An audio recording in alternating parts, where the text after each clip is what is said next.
Chair, members of the committee. Sean Fleming, I'm with Louisiana Development Disabilities Council. I sent y'all an email. I'd like to follow it up with some recommendations. I have 3 major recommendations that I think would be worth entertaining. I first want to applaud y'all for having this item on your agenda, and actually I encourage y'all to keep it.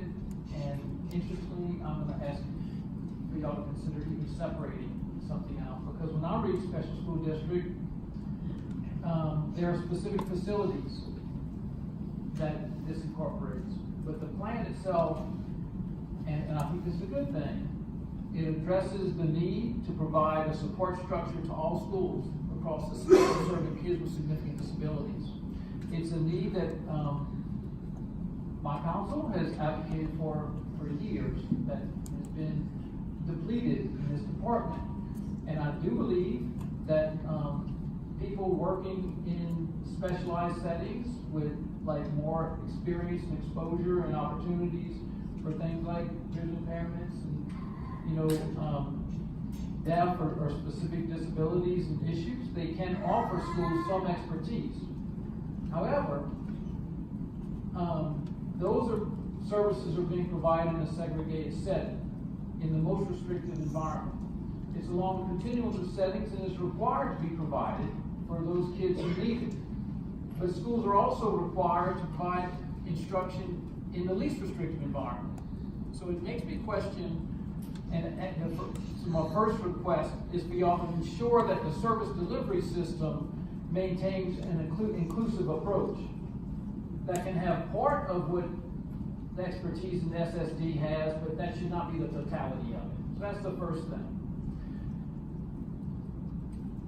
In doing that is separating out fixing the issues in SSD, which seem to be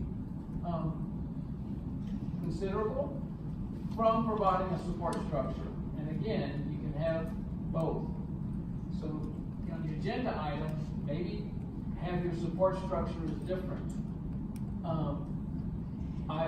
I don't think the parents of kids in schools across the state right now want to wait 3 years or however long it takes for SSD to get themselves in order before there's a support structure to the kids, the schools serving their kids in every school.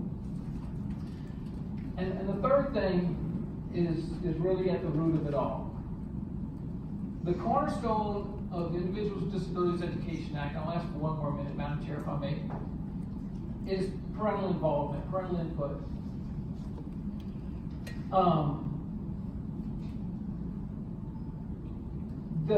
I know there was outreach and there were meetings at different SSD schools, and I think that was a reasonable attempt at trying to get input going into those plans. It does appear from the feedback I've received, both today and previously, that just internally with the SSD, there's some work to be done in that. But once you start rolling it out statewide, Special Education Center has 81 kids, LSBI, LSD, they have very defined but relatively small numbers of kids statewide, those segregated settings.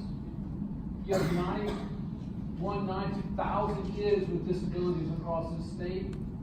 You have tens of thousands of kids with the same disabilities that are in your schools, that are served in schools statewide. I'm going to implore you to make sure you have input on both sides. I do believe in those specific facilities. Just to echo what I just heard, is like an IEP meeting, but you know who, like in Special Education Center, you know which one of those 81 parents are. They should be equal partners in the plan. And statewide, the parents should be driving the plan for the support structure. And I'll just leave it at that. Thank you very much. Thank you.